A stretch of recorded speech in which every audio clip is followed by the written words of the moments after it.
नमस्कार श्रोताओं, बॉम्बे टॉकीज में हम आपकी मुलाकात एक ऐसे कलाकार से करवा रहे हैं जो राजस्थान का जो पारंपरिक नृत्य है घूमर, उसे संजो रही है, सहेज रही हैं और अगली पीढ़ी तक पहुंचा रही हैं। मिलिए नृत्य कलाकार ज्योति तोमर से। आपसे बातचीत की है रेणु चतुर्वेदी ने। आज सुनिए इस बातचीत का पहला भाग। दोस्तों, बॉम्बे टॉकीज में आप सभी का स्वागत है। स्वीकार कीजिए नमस्कार। आप सोच रहे होंगे कि आज हम किस विषय पर और किस विधा की शख्सियत से बात करने वाले हैं।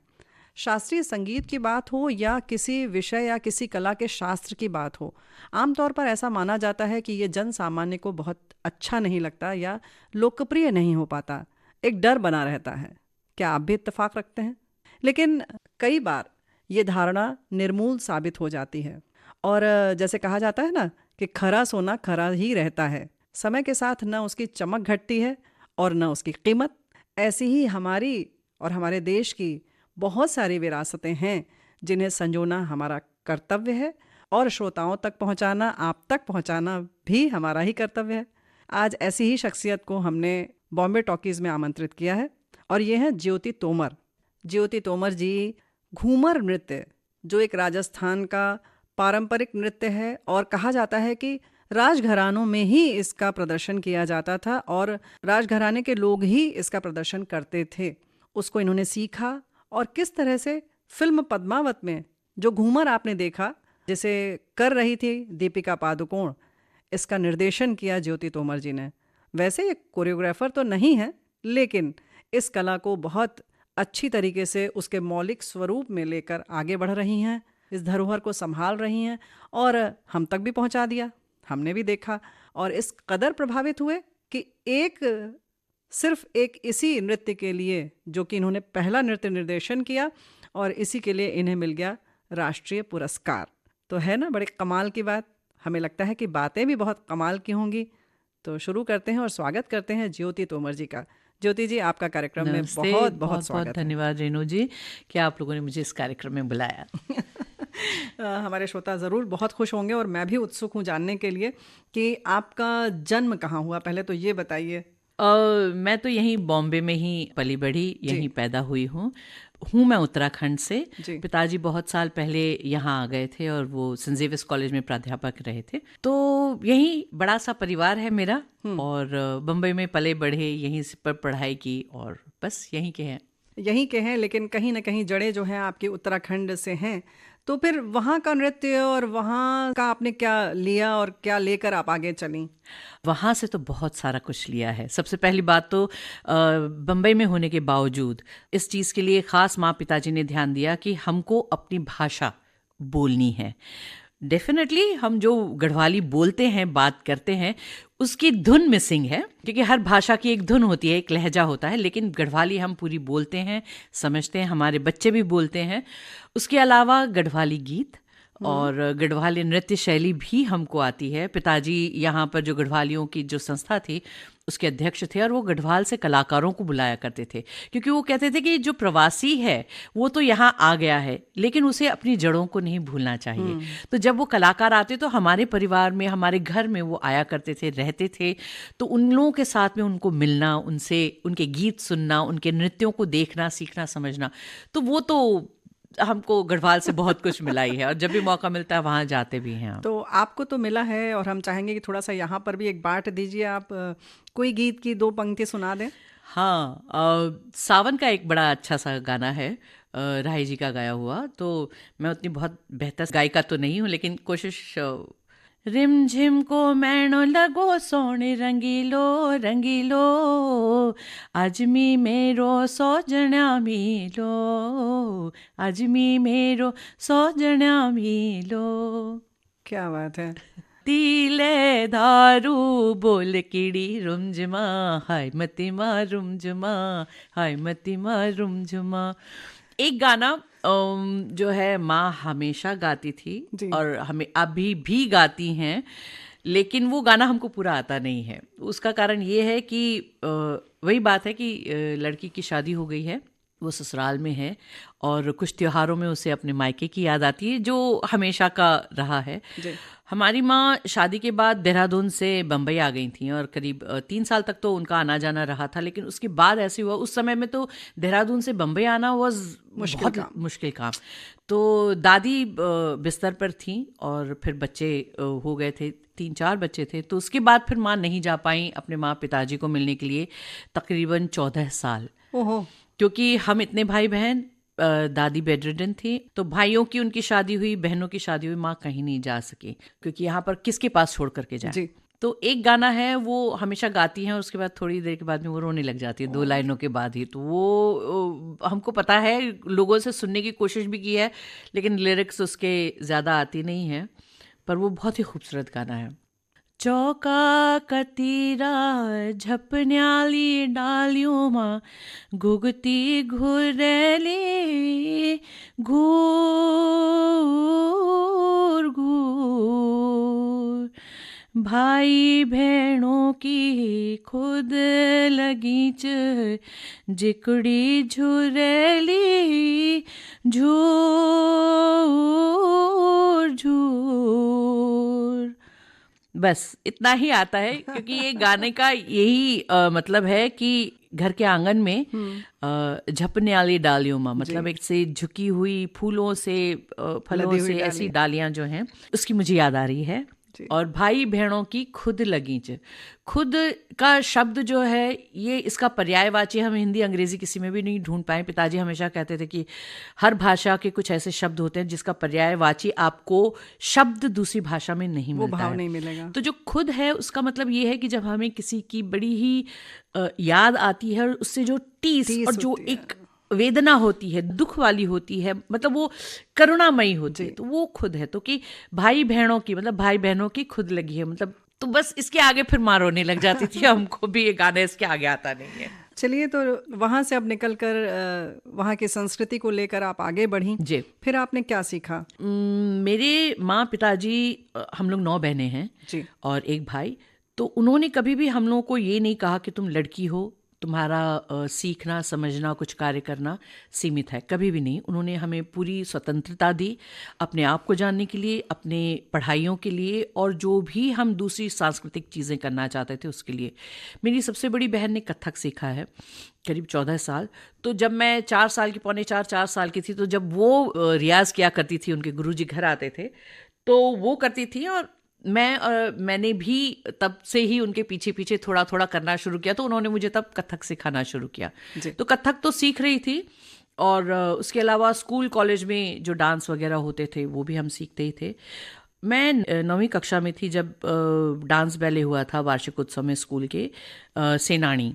वो राजस्थान की एक बहुत ही प्रसिद्ध कहानी है। उसमें रानी हाडी के बारे में बात हुई है, और कि कैसे वो शादी करके ससुराल पहुंचती हैं, और अभी उनके पति आकर के उनसे मिलते ही हैं कि संदेशा आ जाता है कि युद्ध के लिए उनको जाना है। तो पति जो है वो नाराज़ हो जाते हैं कि मैंने तो अभी तक अपनी दुल्हन का चेहरा भी खूबसूरती अच्छे से देखा नहीं है, और मैं युद्ध में क्यों जाऊँ, मैं नहीं जाऊँगा। तो वो कमज़ोर पड़ते हैं। तो रानी हाडी जो है वो उन पे उलाहना देती हैं। वो कहती है ठीक है, आप तो कमज़ोर हैं, आप मुझे तलवार बता दीजिए, मैं जाती हूँ, आप चूड़ी पहन के घर में बैठिए। तो इस पर गुस्सा होकर के वो दंदनाते हुए चले जाते हैं। लेकिन जब वो युद्ध के मैदान में पहुँचते हैं तो उनको एहसास होता है कि नहीं, मेरी जो पत्नी है याद आ रही है, मैं मिला भी नहीं हूँ। तो वो एक दूत भेजते हैं और पत्नी को कहते हैं कि मेरे लिए अपनी कोई निशानी, सेनानी भेजो। तो वो रानी हाडी इतना शर्मिंदा होती है कि मेरे पति के डिस्ट्रैक्शन का कारण उनका पूरा ध्यान युद्ध में होना चाहिए, और मेरे कारण वो ध्यान नहीं दे पा रहे हैं। तो वो पता है क्या भेजती हैं सेनानी, वो अपनी गर्दन काट के भेज देती है। तो जैसे कहानी बताती है वो ऐसे है कि फिर उस सर को उन्होंने अपने गले में बांधा था और युद्ध किया था और जीते भी थे। ये जब डांस बैले मैंने किया, रानी हाडी का किरदार मैंने किया, तो मैं बहुत ही, जिसको कहते हैं ना, अंदर तक आप हिल जाते हैं, वैसा मैंने कहा ये कैसी सोच है, कितनी बहादुर है, और अपने देश के लिए, मतलब पति अपनी लड़ाई भी नहीं लड़ रहा है, वो राजा के लिए लड़ रहा है। क्या शौर्य है। वो मेरा सबसे पहला परिचय था राजस्थान के साथ में। पता नहीं कुछ पिछले जन्म का भी होगा कि फिर वो वही चीज़ें जुड़ गई और वही मानसिकता हर जगह मैं राजस्थान को, राजस्थानी संस्कृति को ढूंढने का प्रयास करती थी। लेकिन बाहर जो है ज़्यादा गरबे होते थे, जो तो बम्बई में होता ही है नवरात्रि के समय पे, और मराठी डांस ज़्यादा होते हैं। लेकिन जब 1988 में राजमाता साहब से मेरा परिचय हुआ तो बस उसके बाद गरबा, गुजराती डांस, कथक सब छूट गया और मैं घूमर के साथ जुड़ गई, क्योंकि वो एक पूरा, जिसको कहते हैं ना, एक बड़ा सा आसमान यूँ मेरे सामने खुला जी। और मैं अभी भी उसमें बहुत कुछ खोज ही रही हूँ, चल ही रही है पढ़ाई अभी भी। पद्मावत फिल्म के घूमर की बात तो करेंगे, लेकिन जो अभी आपने यहाँ राजमाता साहब की बात की, उनके बारे में थोड़ा सा बताइए।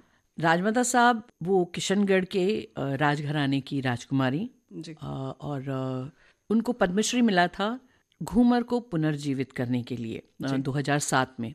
वो राजघरानों से पहली महिला हैं और अकेली महिला हैं जिन्होंने बाहर निकल करके लोगों को, जिसको कहते हैं ना, जनाने के दरवाजे खोले और कहा कि देखिए, हम रानी महारानियाँ भी नृत्य करती हैं और इस तरीके से करती हैं।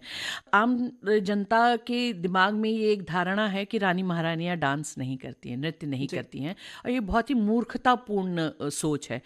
आप एक बच्चे को भी अगर देखेंगे तो वो जब खुश होता है तो वो सबसे पहले नाचता है। जी हाँ, बिल्कुल। रिदम जो है वो हमारे, जो ताल है जो हमारे शरीर में है, तब चाहे वो हृदय की गति हो, सांस लेने का तरीका हो, चलने की बात हो, लेखन करते वक्त हो, या खाना बनाते वक्त, तब चाहे रोटी बनाएं या कढ़ाई में हम सब्जी बनाएं, सब में ताल है। तो वो कहती हैं कि हम क्यों इस चीज़ से दूर रहते।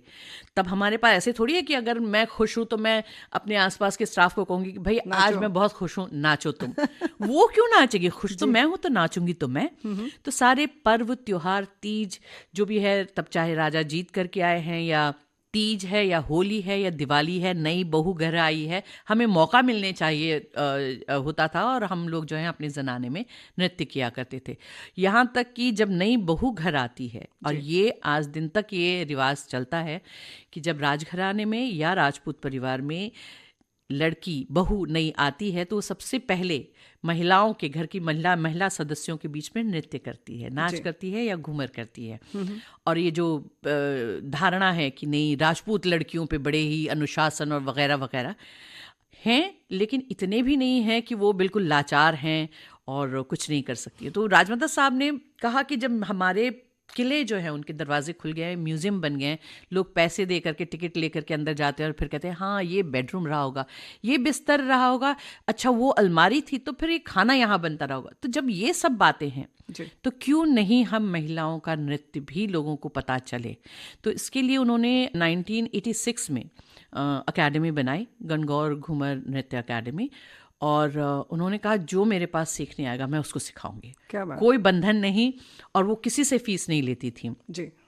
तो हम लोग गवर्नमेंट आर्टिस्ट भी हैं, ICCR के साथ में हैं, और सबसे पहला मौका उन्हें मिला था 1986 में ही, 87 में गई थी, रशिया गई थी फेस्टिवल ऑफ इंडिया के लिए। तो पूरा 1 महीना हिम्मत का काम था। सब लड़कियां 14 से 16 साल की उम्र की थीं, और उनको भारत से लेकर के इतनी दूर 1 महीना ले जाना, और वो भी अपनी सांस्कृतिक जो धरोहर है उसको दूसरों के सामने प्रस्तुत करना। वो बड़ी अनुशासन प्रिय थी और बहुत ही स्ट्रिक्टली हम लोगों को लेकर के साथ में थे। तब मैं नहीं थी उनके साथ में, मैंने 88 में उन्हें ज्वाइन किया। तो वो उनका आज दिन तक नियम हम ये फॉलो करते हैं कि हम जब बाहर जाते हैं तो कोई भी पाश्चात्य तरीके के कपड़े नहीं, हम या तो साड़ियाँ लेकर के जाते हैं या सलवार कमीज, और घाघरा लुगड़ी तो साथ चलता ही है। कोई स्लीवलेस नहीं पहनता, कोई नाइटी नहीं पहनता। उन्होंने कहा ये हमारी संस्कृति नहीं है। अच्छा। दूसरा, हमारे म्यूजिशियन राजस्थान से ही आते हैं जो परंपरागत रूप से रजवाड़ों में भी कार्य किया करते थे, और वो उनका लंगा मांगनियास के नाम से वो प्रचलित है, वो हमारे साथ चलते हैं। तो उन्होंने यानी कि जो भी चीज हो पूरी प्रामाणिक हो। बिल्कुल बिल्कुल। तो उसकी वो उन्होंने हमको इसी तरीके से बांध के रखा। हमारी पोशाक, हमारे कपड़े ये नहीं है कि अब हम सिंथेटिक पहनते, नहीं, हमारे ओढ़नियां जो हैं वो आज भी मलमल की हैं। अच्छा। गोटा, पट्टी, किरण, बाजू, मेहंदी तक ये डिजाइन वाली नहीं लगती, वो जो पुराने जमाने में लगती थी ना, वो पचेटिया बोलते हैं उसको, बीच में एक गोला बनता है, फिर 4 कॉर्नर में, और फिर एक दाहिने हाथ में यूं अंजुली से बनाई जाती है और मेहंदी डालते हैं, उसको मुट्ठी को बंद कर देते हैं, मुठिया बोलते हैं उसको। तो जब खोलते हैं तो जहाँ जहाँ लाइनें आपकी दब गई वो अपने आप, तो वैसा ही परफॉर्मेंस के लिए हम लोग आज भी मेहंदी लगाते हैं। अच्छा। वो कहते हैं कोई तो हो जो हमारी इस धरोहर को संजो के रखे। तो गाने भी हम नए तरीके के नहीं लेते हैं, वो इतनी पर्टिकुलर थी कि उन्होंने कभी भी म्यूजिशियंस बम्बई के, दिल्ली के या गुजरात के नहीं लिए। उन्होंने कहा बजावट में फ़र्क होता है, जो पुश्तैनी ये नृत्य करते आ रहे हैं, नृत्य के साथ में बजाते आ रहे हैं, वही चलेगा। तबला नहीं चलेगा, नगाड़ा चलेगा जी, ढोलक चलेगी लेकिन राजस्थान की चलेगी, ढोल चलेगा पंजाब का नहीं, राजस्थान का ढोल चलेगा जी। तो बस उन्होंने ये धरोहर संजोने का काम किया। अब हम लोगों को दिया है, 2013 में वो देवलोक हो गए, तो अब हमको दिया है, तो हम भी थोड़े थोड़े कोशिश कर रहे हैं कि इसको लेकर के आगे चल सके। कोशिश करके आगे ज़रूर चलेंगे। आज है हमारे साथ ज्योति तोमर जी, और जिनका घूमर नृत्य बहुत प्रसिद्ध हुआ, लेकिन उसके पीछे के संघर्ष की बात जो चल रही है वो बहुत अधिक रोचक है, बहुत प्रेरणाप्रद है। जो आपने बताया कि ढोल चाहिए तो राजस्थान का, नगाड़ा चाहिए तो राजस्थान का, वो बिल्कुल ऑथेंटिक चीज़ चाहिए जो मूल रूप से, मौलिक रूप से जैसा होता था उसको लेकर चलना इतना आसान नहीं है, लेकिन आपकी गुरु माँ लेकर चली और आप उसको लेकर चल रही हैं। जी। ज्योति जी, ये जानना चाह रहे हैं कि क्या कुछ उन्होंने आपसे शर्त रखी कि क्या करना है, किस शर्त में आप बंधी हैं? दोस्तों, हम आपको बता दें, भाई रेडियो का माध्यम है, लेकिन ज्योति जी वैसे ही पारंपरिक वेशभूषा में आई हैं, साड़ी पहनकर। परंपरा को आप कैसे निभा रही हैं? राजमाता साहब जब हम उनके पास सीखने के लिए जाते थे तो सिर्फ 2 हमसे बात कहती थी कि मुझे 2 तुम लोगों को मुझे वचन देने होंगे। एक तो ये कि ये नहीं कि तुमने मुझसे सीख लिया और बाहर जा कर के क्लासेस इसके चलाने लग गए, क्योंकि ये याद रखना कि ये नृत्य शैली जो है ये धनोपार्जन के लिए नहीं है। मतलब क्लासेस चला करके आपने ये सिखा दिया, वो सिखा दिया। और दूसरा ये है कि इसका जो वास्तविक स्वरूप मैं तुम लोगों को सिखा रही हूँ उसको तुम इसी तरीके से लेकर के चलोगे, उसका स्वरूप विकृत नहीं करोगे। बस ये 2 हमसे वचन लिए जाते थे, और इसी वचन के हिसाब से हम आज भी हमारी अकेडमी का जो भी शोज़ वगैरह होते हैं हम करते हैं। लेकिन मुश्किल वचन तो मुश्किल हैं, पर इसके बिना फिर हम उस सांस्कृतिक धरोहर की कैसे संरक्षा करें, कैसे उसको उस तरीके से प्रेजेंट करें। लेकिन ज्योति जी एक बात बताइए कि बिना पैसे के कैसे चलेगा? नहीं, पैसे वो देखिए वो नहीं लेती थी हमसे, और आज भी हमारी अकेडमी से जो लड़कियां हमारे साथ परफॉर्म करने के लिए जुड़ती हैं हम उनसे नहीं लेते हैं। लेकिन जब हम वर्कशॉप करते हैं तो इस चीज़ के लिए तो बहुत बहुत वो जागरूक थी, और वो बोलती थी कि मेरे म्यूजिशियंस को सबसे पहले पैसा मिलना चाहिए, क्योंकि अगर हमने उनका ध्यान नहीं रखा, क्योंकि पुराने ज़माने में क्या होता था, वो किशनगढ़ से थी। अब किशनगढ़ में वो हमसे जब बात करती वो कहते थे कि बेटा हमारी तो आँख ही म्यूज़िक से खुलती थी, और जब हम सोते थे तब तक हम म्यूज़िक सुनते थे, क्योंकि जिसको कहते हैं ना पैट्रनाइज किया जाता था। राजे रजवाड़े इन नृत्य वादकों को, इनको कलाकारों को संरक्षित करके चलते थे। तो किशनगढ़ महल की तो बात ऐसी थी कि जैसे सुबह उठे तो वो सुबह की राग के गाने चल रहे हैं, फिर पता चला ठीक है महाराज जो हैं वो अब उठ गए हैं, वो नहाने के लिए जाएंगे तो नावण के गाने गाए जाते थे, खाने के लिए बैठे तो जीमण के गाने गाए जा रहे हैं, अब सोने के लिए जा रहे तो पोड़ने के लिए जा रहे हैं तो उसके गाने, कोई मेहमान आया, बहू बेटी आई है तो उसके स्वागत के गाने गाए जाते। तो उन्होंने कहा हमारे लिए तो ये जिसको कहते हैं लाइव ऑर्केस्ट्रा या रेडियो हमारा यही था। तो ऐसी संस्कृति में मैं पली बढ़ी हूँ। मैंने कभी इस चीज़ को ये नहीं सोचा कि ये पैसा कमाने का माध्यम है, ना हमने कभी ये देखा कि इनको हम पैसे दे रहे हैं। वो हमारे साथ रहते थे, जीते थे, और वो उनका संरक्षण करना ये हमारा कर्तव्य था। तो यही काम हमको आज भी करना है। तो हमारे जब भी हम किसी कोई हमें बुलाता है तो बजट में सबसे पहला हमारा खर्च जो होता है वो हमारे म्यूजिशियंस के लिए होता है। हम जो भी कर रहे हैं हमारा जुनून अलग है, हम संरक्षण की बात करते हैं, हमारा एक पागलपन है कि नहीं कुछ करना है, लेकिन उनके लिए ये रोजी रोटी है, परिवार तो उनको परिवार चलाना है इसी के माध्यम से। तो सबसे पहला खर्च हमारा होता है कि म्यूजिशियंस को भरपेट अच्छा पैसा दिया जाए।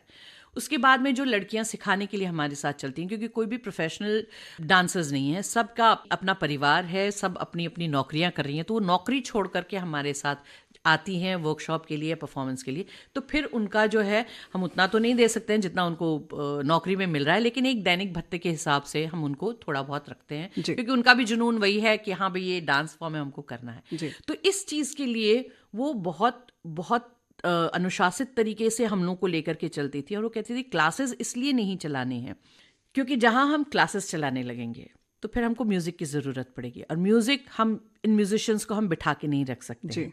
तो फिर हम क्या करेंगे, सबसे पहला कॉम्प्रोमाइज़ करेंगे कि हम रिकॉर्डेड म्यूजिक रखेंगे। जी। जहाँ हमने म्यूजिक को रिकॉर्ड किया, सबसे पहले मैंने एक जो बड़ा पिलर है इस संस्कृति का वो तोड़ दिया। जी।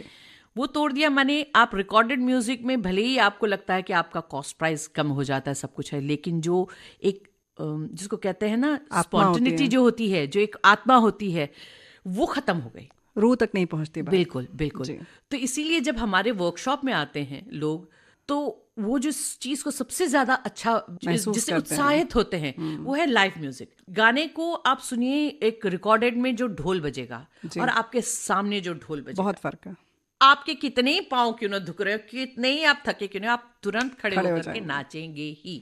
तो इसलिए वो जो है उन चीजों को लेकर के चलना, यानी कि कहीं भी समझौता नहीं करना है। समझौता बिल्कुल नहीं। उन्होंने कहा क्लासेस चलाओगे तो तुम उस क्लासेस को चलाने के लिए फिर तुमको समझौते करने पड़ेंगे। फिर व्यावसायिकरण हो जाएगा, बिजनेस हो जाएगा। बिल्कुल। तो उन्होंने इस चीज से हम लोग को हमेशा डिस्करेज किया। उन्होंने हमेशा कहा कि नहीं, इसको अपना मान करके चलो। वो हमको हमेशा कहते कि मेरे मांझने से तुम कैसे कपड़े पहनते हो मुझे कोई फर्क नहीं पड़ता, लेकिन जब तुम मेरे पास आओगी, तुम ज्योति उत्तराखंड से नहीं हो, तुम सो एंड सो गुजरात से या महाराष्ट्र से नहीं हो, तुम जब मेरे साथ हो, मेरे साथ चल रही हो, तो तुम एक राजपूत लड़की हो जो राजस्थान के राजघरानों से संबंध रखती है। तो उसी तरीके से तो बिल्कुल हम लोगों के नियम कि आपके बाल बंधे हुए होने चाहिए, बिंदी, काजल, कान में, गले में, हाथ में, पाँव में पायल, सब होना चाहिए। स्लीवलेस न तब अलाउड था, न आज अलाउड है। तो ये थोड़े से अनुशासन है, और इसीलिए मैं सोचती हूँ कि जब हम बाहर जाते हैं तो हम अपने देश का प्रतिनिधित्व करते हैं, हम भारत के रूप में जाते हैं, तो इसीलिए लोग हमको देख करके तुरंत पहचानते हैं। मैं पाश्चात्य कपड़ों के खिलाफ नहीं हूँ, मेरे बच्चे भी पहनते हैं। जब मैं पतली थी तब मैं भी पहना करती थी, लेकिन जब जैसा देश वैसा भेष, जो जिस संस्कृति को हम का प्रतिनिधित्व कर रहे हैं, तो वैसा होना जरूरी है। कहाँ तक पहुंची फिर जब आपका ये जो जुनून था, कैसे संजय लीला भंसाली तक पहुंचा? संजय को मैं 87 से जानती हूँ। मैं असल में जिस गुजराती ग्रुप से जुड़ी थी, मैं असल में 11th में थी, तब हमारे कॉलेज में वसुंधरा मेहता आई थी। एक हुड़ो डांस गरबा जो होता है गुजरात का, वो कोरियोग्राफ करने के लिए आई थी कंपटीशन के लिए। तो उन्होंने तब मुझे कहा कि ज्योति, तुम प्रोफेशनल डांसिंग, मेरा एक ग्रुप है वर्णम, और हम लोग साल में नवरात्रि के टाइम पे 9 दिन उसमें डांस करते हैं, आना चाहोगी? तो तब 2 चीज़ें थी। एक तो ये था कि तब मुझे पुलिस बनना था, डांस मेरे दायरे में कहीं नहीं था, और दूसरा मैंने कहा मैं माँ पिताजी से पूछ के बताती हूँ। जब मैंने बताया तो उन्होंने कहा बेटा ग्रेजुएशन कंप्लीट होने दो, उसके बाद में प्रोफेशनली तुमको जो भी करना है तुम कर सकती हो। मैंने जाके उनको बता दिया। उन्होंने कहा ठीक है, तुम मुझे अपना एड्रेस दे दो। और रेणु जी, आपको आश्चर्य होगा, 4 साल के बाद मुझे एक पोस्ट कार्ड मिलता है। अच्छा। और उसमें लिखा, वो पोस्ट कार्ड मेरे पास आज भी है। उन्होंने लिखा था कि आशा है तुम्हारा ग्रेजुएशन हो गया होगा और तुम अभी भी डांस करने की इच्छा रखती होगी। मेरा अब ये कार्यक्रम ऐसे ऐसे शुरू होने वाला है, तो मेरा ये फ़ोन नंबर है, अगर तुम आना चाहती हो, हिस्सा बनना चाहती हो, तो तुम मुझे फ़ोन करना। तो मैं ऐसे भौचक के उस पोस्ट कार्ड को देखी, क्योंकि मैं तो भूल चुकी थी इस सारे इंसिडेंट को। तो जब मैंने माँ पिताजी को बताया तो उन्होंने कहा कि ये तो बड़े आश्चर्य की बात है, बिल्कुल तुम फ़ोन करके जाओ, देखो तो सही वो क्या कह रही हैं। तो मैंने उनको फ़ोन किया, उन्होंने कहा आज शाम को आ जाओ, प्रैक्टिस है। वहाँ मैं गई तो मुझे बड़ा अच्छा लगा, वो गरबे अलग तरीके से, तो वो मैंने प्रेजेंट किया। उस वक्त दूरदर्शन में आओ मारी साथे एक कार्यक्रम आया करता था जी। तो उसमें हम लोग जो है परफॉर्म करने के लिए गए हुए थे। दूसरा डांस ग्रुप आया था तरंग, तो मेरे साथ में ही वर्णम में एक लड़की थी, उसने मुझे कहा था कि तरंग में एक जो कोरियोग्राफर हैं संजय लीला भंसाली, वो बहुत बढ़िया कोरियोग्राफी करते हैं, तुम बहुत अच्छा डांस करती हो, तुम हमारे साथ जुड़ जाओ। तो मैंने कहा ठीक है।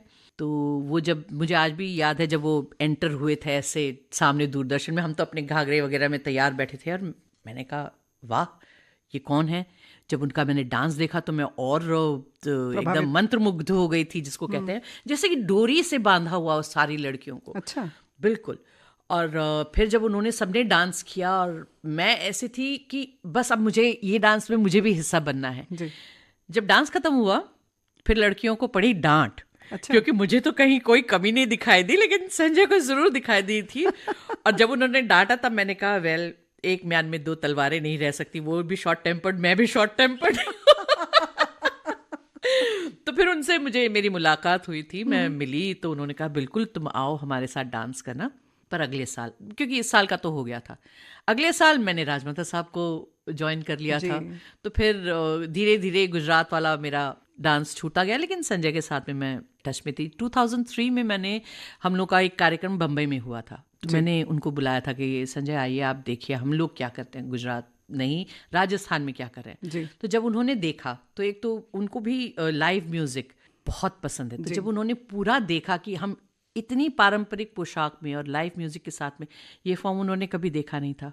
तो जब ख़त्म हुआ तो उन्होंने राजमाता साहब को कहा कि देखिए मैं इतना प्रभावित हूँ इस नृत्य शैली से कि भविष्य में अगर मैं कोई फिल्म बनाता हूँ उसमें घूमर की गुंजाइश है तो आप आएंगी करेंगी। तो राजमाता साहब ने कहा हाँ बिल्कुल, क्यों नहीं, क्योंकि राजमाता साहब को संजय की फिल्में बड़ी पसंद थी, क्योंकि वो इतनी परफेक्शन से बनाते हैं और म्यूजिक और डांस पे खास ध्यान रखते हैं। तो उन्होंने कहा बिल्कुल क्यों नहीं करेंगे, हम तो करेंगे। तो उसके बाद जब 2016 में संजय ने मुझे फ़ोन किया और कहा कि ज्योति आपको ये गाना बन रहा है तो ये करना, तो मैंने कहा कि पर राजमाता साहब तो अब रहे नहीं। तो उन्होंने कहा हाँ मैं जानता हूँ, लेकिन करना तो है, तो अब तुम करो। तो मेरे लिए ये बहुत बड़ी जिम्मेदारी थी, क्योंकि ये डांस ज्योति तोमर नहीं करवा रही थी, ये डांस राजमाता साहिबा की शिष्या ज्योति तोमर करवा रही थी, मैं उनको रिप्रेजेंट कर रही थी। तो मैं बड़े स्ट्रेस में रहा करती थी, और वहाँ जब मैं गई और उन्होंने ख़ास ढोल भी मंगवाया था, और जब पहले दिन मैं मिलने गई उनसे बातचीत की, तब मैं वहाँ से लेके घर तक मैं रोते हुए आई थी, क्योंकि ये इतनी बड़ी जिम्मेदारी थी। राजमाता साहब होते तो बिल्कुल अलग बात होती, फिर मैं उनको असिस्ट कर रही होती, पर अब मुझे किसी भी वक्त ये इस तरीके से नहीं सोचना था कि मुझे क्या करना, मुझे ये सोचना था कि राजमाता साहब जो करवा रहे होते तो कैसे करवाते। तो ये अपने आप में बड़ी, और मैंने उनको बहुत मिस किया। और जब पहली बार हम प्रैक्टिस करने के लिए उन्होंने ढोल मंगवाया, ढोल पे मैंने नाचना शुरू किया, और फिर मुझे रियलाइज़ हुआ कि मैं राजमाता साहब के देहांत की बात से I was like actually into depression, जो मैंने रियलाइज़ ही नहीं किया था, क्योंकि हम अपने दूसरी कामों में इतने व्यस्त हो जाते हैं कि मानसिक रूप से हमारी क्या परिस्थिति है ये हमारा ध्यान नहीं हो पाता। और तब वो एक नया, जिसको कहते हैं I am very good at compartmentalising things, और फिर एक नया बॉक्स खुला और मैंने कहा अरे ये मेरी कितनी सारी भावनाएं थी और जो इमोशंस थे मैंने उनको बंद करके रखा हुआ था, और मैं ये मिस कर रही थी। तो बस फिर कुछ नहीं, उसके बाद जाती थी दीपिका को ट्रेन करती थी, एंड धीरे धीरे it really help me come out of what mindset मैं खुद थी। तो उसमें तो दीपिका जी को आप सिखा रही थी, और भी जो सह नृत्यांगनाएं जो थी उनका नहीं, कितने उसके लिए कृति को संजय ने लिया था, क्योंकि संजय ने सबसे पहले मुझसे कहा था कि ज्योति तुम्हारे पास कितनी लड़कियां हैं अकेडमी में। तो मैंने कहा मेरे पास अभी तो 14 हैं, लेकिन आपको डेफिनेटली अच्छे शेप, सिमिलर शेप और मतलब एक जैसी दिखने वाली लड़कियां चाहिए होंगी। तो उन्होंने कहा हाँ ये तो है, अब हम तो सारे वही हैं, शादीशुदा हैं, बच्चे हैं, तो कोई मोटा हो गया है, कोई जॉब में बिजी है, किसी के बच्चे छोटे हैं, अब शूट के लिए निकलना आसान नहीं होता। तो मैंने कहा तो फिर तो मैं नहीं कर पाऊंगी। तो उन्होंने कहा ठीक है, मैं कृति को भी साथ में जोड़ता हूँ, उसकी अपनी एक टीम है, कृति महेश, उनको भी मैं जोड़ता हूँ, वो उनकी अपनी टीम है, लेकिन ज्योति इससे पहले तुम्हें कृति को सिखाना होगा। मैंने कहा हाँ बिल्कुल। कृति खुद क्लासिकल डांसर है, भरतनाट्यम डांसर है, लेकिन उसने भी बहुत अच्छे से सीखा और समझा, क्योंकि ये एक अपने आप में पूरी संस्कृति है जी। तो आप बस मैं कहूँ 1 2 3 डांस करना शुरू करो, ये संभव नहीं है। तो वो सिखाना है। और कृति ने दीवानी मस्तानी जो बाजीराव का गाना था, बाजीराव मस्तानी का, उसका दीवानी हो गई वाला गाना मैं उसमें असिस्ट किया था रेमो को। तो वो she had a rapport with Deepika also. तो संजय ने कहा कि ये आप दोनों मिलके इसमें काम कीजिए। मैंने कहा ठीक है। तो मेरा पहले कृति के साथ में सेशंस चले, फिर उसके बाद में दीपिका के साथ में सेशंस चले, तो वो चलता रहा ऐसे। और जो कि हम लोगों ने किसी ने घूमर नहीं देखा है, लेकिन फिर भी देखकर लगता है कि बिल्कुल ऐसा ही रहा होगा। तो क्या आपने कैसे किया उसको और कैसे सिखाया, उसी शिद्दत से उन्होंने सीखा, क्या हुआ आपके साथ? सबसे पहले तो मैं संजय की दाद देना चाहती हूँ, क्योंकि जब वो गाना भी हम कर रहे थे तो उन्होंने मुझसे पहले ही पूछ लिया था कि ज्योति इस नृत्य विशेष की क्या क्या विशेषताएं हैं। तो मैंने उनको बताया था कि ये कैसे बहू आकर के नए घर में पहुंच के ये करती है। ज़नाने में होता है, वहाँ पे पुरुष जो हैं वो उनका प्रवेश निषिद्ध है, सिवाय जो घर के पुरुष हैं, जैसे कि महाराजा हो गए। जनाने में बाहर का लड़का अगर आ रहा है तो 8 साल से उम्र में छोटा है तो ही उसके लिए संभव होता था आने के लिए, अदरवाइज नहीं। म्यूजिशियंस भी जो होते थे, संगीतकार जो होते थे, वो महिलाएं ही होती थी। पर अगर पुरुष आज दिन तक अगर पुरुष संगीतकार हैं तो वो जनाने के पर्दे के बाहर बैठते हैं। और क्योंकि महारानी नाच रही है, जी। और तो प्रिंसेसेस नाच रही हैं, तो एक सम्मान की भाव है जी। तो मैंने कहा पहली बात तो ये है, तो इसलिए जनाने में बिल्कुल भी कोई और नहीं होगा, नृत्य के वक्त कोई भी पुरुष नहीं होना चाहिए। दूसरी बात यह है कि वो जब नाच रही हैं तो बाकी, जैसे राजमाता साहब ने हमको बताया था कि तीज के पर्व पे किले के दरवाजे एक बार साल में खुलते थे आम जनता के लिए, पर नियम वही था कि महिलाएं आएंगी और उनके साथ अगर बच्चे आ रहे हैं तो 8 साल से बड़ा लड़का नहीं आ सकता है। तो वो सबको प्रोटोकॉल्स पता रहते थे। तो उस पर्व में जो रानी महारानियां अपना घूमर वगैरह करती थी वो उनको देखने के लिए उस वक्त मिलता था। प्रत्यक्ष रानी महारानियां कर रही हैं तीज की पूजा। हाँ, तो वो फिर अपनी अपनी होता है ना, जैसे अब हमारे लिए सीखना ज़्यादा आसान हो गया, यूट्यूब में आप देख रहे हैं, कुछ भी आप रिवाइंड कर करके देख लो। लेकिन जब आप किसी को प्रत्यक्ष नृत्य करते हुए देख रहे हैं, आपको एक बार मौका मिल रहा है, उसके बाद आपने जितना सोचा, समझा और सीखा अपनी क्षमता के अनुसार, तो वैसे आप बाहर जा करके नृत्य करेंगे। तो घूमर इसी तरीके से बाहर फैला कि लोगों ने देखा कि हाँ, रानी महारानियां ऐसा करती हैं तो हम भी इस तरीके से नृत्य करेंगे। अब जब इस चीज़ को लेकर के संजय चले तो उन्होंने कपड़ों के बारे में भी खास मुझसे पूछा कि कैसे कपड़े इस तरीके से हम प्लान करें, सब कुछ है। मुझे खाली उसमें एक ही कमी दिखी थी कि चुन्नी जो है वो एक पार्ट मतलब जो साड़ी का पन्ना होता है उतनी है, लेकिन राजस्थान में 1.5 पार्ट पहनते हैं, मतलब एक साड़ी का पन्ना और उसमें आधा साड़ी का पन्ना और जोड़ते हैं। उसका सबसे बड़ा रीज़न ये है कि घूंघट खींचते आगे, तो अगर आपने घूंघट खींच लिया है तो पीछे जो है आपकी कमर और आपकी जो तशरीफ है वो दिखती है, वो नहीं दिखनी चाहिए। तो जब आप 1.5 पार्ट का ओढ़ना पहनते हैं तो वो नहीं दिखता है जी। तो इसीलिए वो ओढ़ने का तरीका भी अलग होता है। तो वो मैंने बताया, संजय ने उसको बिल्कुल एक्सेप्ट किया। उसी तरीके से कॉस्ट्यूम्स वगैरह, ब्लाउज, लहंगे, ओढ़ने सारे वैसे, किरण वगैरह, तो उन्होंने अपनी तरफ से भी, उनकी टीम ने बहुत खूबसूरत जो बनाए थे कपड़े, सब कुछ था। खाली एक हल्का से चुन्नी में कुछ 2-4 चुन्नियाँ थी जिनमें उनको चेंज करना पड़ा, और डांस वाले उसके लिए तो खास किया ही। तो इन सारी चीज़ों को लेकर के वो साथ में चले, और घूमर सिखाते वक्त तो खैर वो बात ही अलग थी। तो ये डिटेलिंग का काम जो उन्होंने किया, उसके लिए मैं धन्यवाद करती हूँ। उसके अलावा जो सेट बना था, महबूब स्टूडियो में बना था, तो वो तो उनकी अपना डिटेलिंग का काम था। सिर्फ उसी गाने के लिए सेट बना था। अच्छा, सिर्फ वो गाना शूट हुआ और सब। तो उस गाने में जब आप देखते हैं कि रतन सिंह भी आते हैं तो उनके साथ उनके 2 पुरुष सेवक भी आते हैं, लेकिन आप एक बार फिर गाना देखिएगा कि जैसे वो अंदर आते हैं तो उसके बाद वो जहाँ डांस हो रहा है वो उस तरफ नहीं है, वो दीवार को फेस करके खड़े रहते हैं जी। तो ये जो छोटी छोटी बारीकियां हैं, इसका उन्होंने ध्यान रखा, और उसी तरीके से एक एक चीज़ उन्होंने, मैंने कहा ये गाना घूमर जो है जैसे गरबा गोलाकार में होता है, वैसे घूमर भी गोलाकार में होता है। वो ये सामूहिक नृत्य है, तो आप उस कोरियोग्राफी में भी देखेंगे तो अधिकतर आपको उसमें गोला ही, मतलब अगर वो सेंटर में है तो उनके चारों तरफ गोला, फिर एक और गोला, इतने अनेक घेरे मिलेंगे, घेरे बने हुए हैं, और या तो 4 या 5 बने हुए हैं। हाँ। तो इसका भी, नृत्य शैली की इस डिटेल का भी उन्होंने पूरा सम्मान किया, और उसी तरीके से किया उन्होंने। एक एक स्टेप जो है वो वही है जो आप वहाँ पर रानी महारानियों को करते हुए देखेंगे। इस गाने के बाद में जब हम वर्कशॉप करते हैं तो लोग कहते हैं मैम वो सिखाइए ना जो गाना। मैं कहती हूँ नहीं, हम वो फिल्म वाला गाना नहीं सिखाएंगे, पर आप हमसे जो सीख रहे हैं उसके बाद जब आप फिल्म वाला गाना देखेंगे तो कहेंगे अरे यही तो मैंने स्टेप सीखे, तो आपके लिए आसान होगा। तो हम अपने वर्कशॉप में भी फिल्म का गाना नहीं सिखाते, वही सिखाते जो हम सिखाते आए हैं, और लोगों के लिए जो मौलिक है, लोगों के लिए फिर वो सहज हो जाता है। ज्योति जी, अभी आपने जैसे बताया कि संजय लीला भंसाली जी ने बहुत डिटेल में काम किया, लेकिन आपने भाव भंगिमा सिखाते समय, मुद्रा सिखाते समय कितने डिटेल में काम किया, और कितना दीपिका पादुकोण ने उसको सीखा? ये भाव भंगिमाएं जहाँ तक है, उस हर चीज़ का जोड़ होता है, सामंजस्य होता है उस नृत्य विशेष की शैली से जी। वो किस भौगोलिक परिस्थिति का है, वो किस जाति विशेष से जुड़ा हुआ है।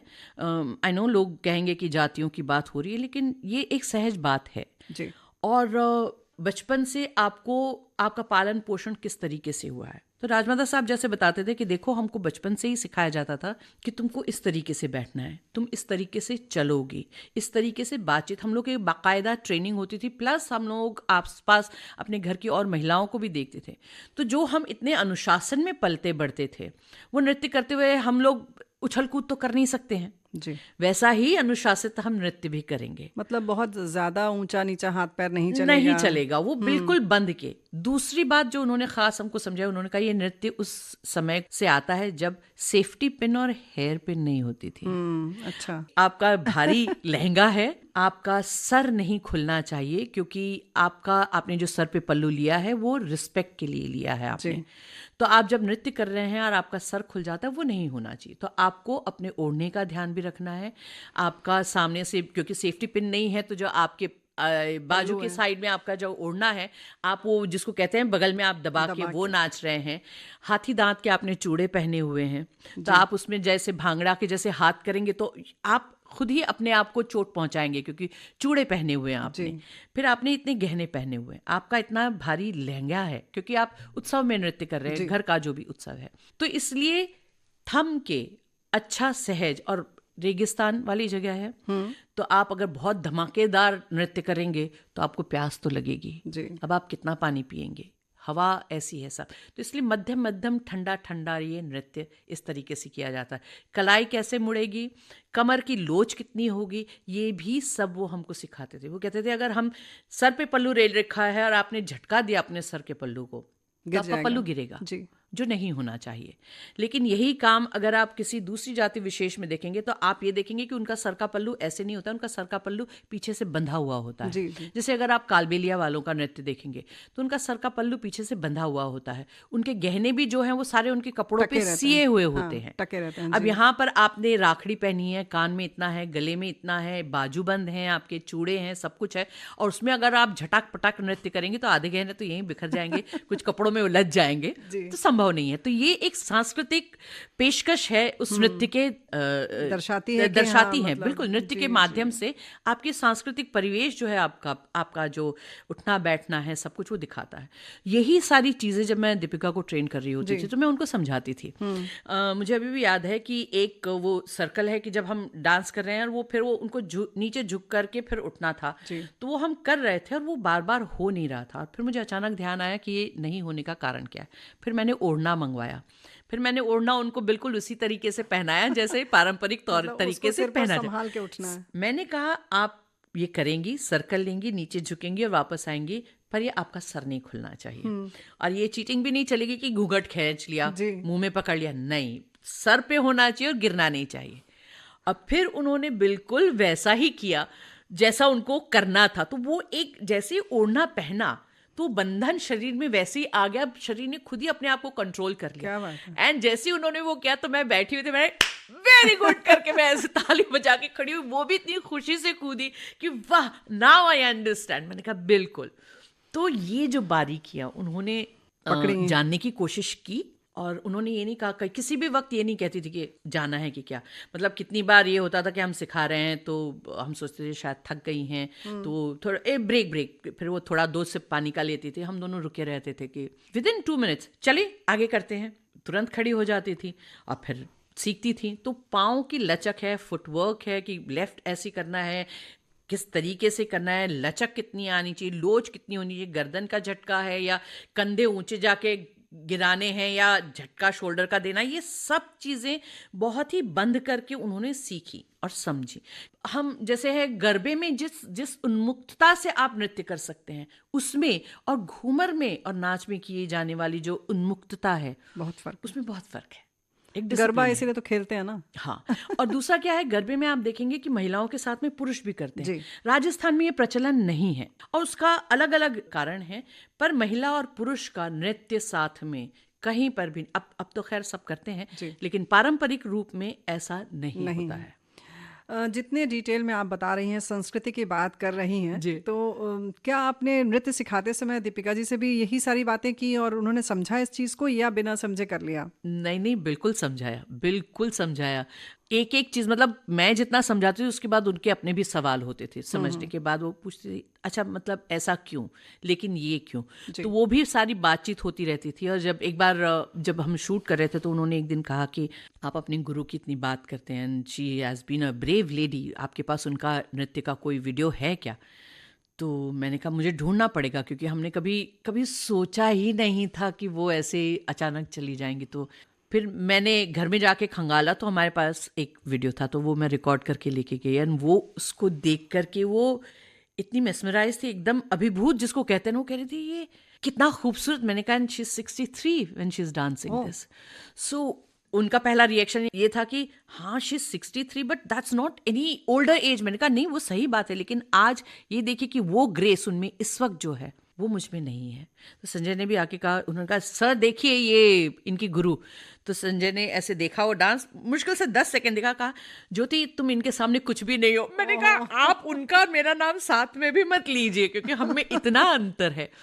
वो इतनी खूबसूरत नृत्यांगना थी मेरी गुरु, जिसकी कोई हद नहीं। मतलब वो हमको बताती थी कि जब हम नृत्य करते थे घर में, तो मेरा और जो वादक कलाकार होते थे हमारी शर्त लगती थी कि तुम ताल रिपीट नहीं करोगे, मैं भंगिमाएं रिपीट नहीं करूंगी। और वो बिल्कुल, वो कहते थे, और फिर पूछो कौन जीता, तो हम कहते थे आप, कि हाँ बिल्कुल मैं जीतती थी। अच्छा। तो वो इतना, वो कहती थी कि फोक फॉर्म को, जो लोक नृत्य है, लोग उसको बहुत नीचे दृष्टिकोण से देखते हैं, सोचते हैं इसमें क्या है, लेकिन हमसे जुड़ा हुआ यही नृत्य है। इन सारी बारीकियों को समझने के लिए दीपिका मुझसे सवाल भी करती थी और समझती भी थी। नृत्य कलाकार ज्योति तोमर से रेणु चतुर्वेदी की फिल्मी गपशप आप सुन रहे थे। ये था पहला भाग। तकनीकी सहायक विनायक तड़वलकर, प्रस्तुति सहयोग आकांक्षा सिंह का, प्रस्तुतकर्ता जुबैर खान।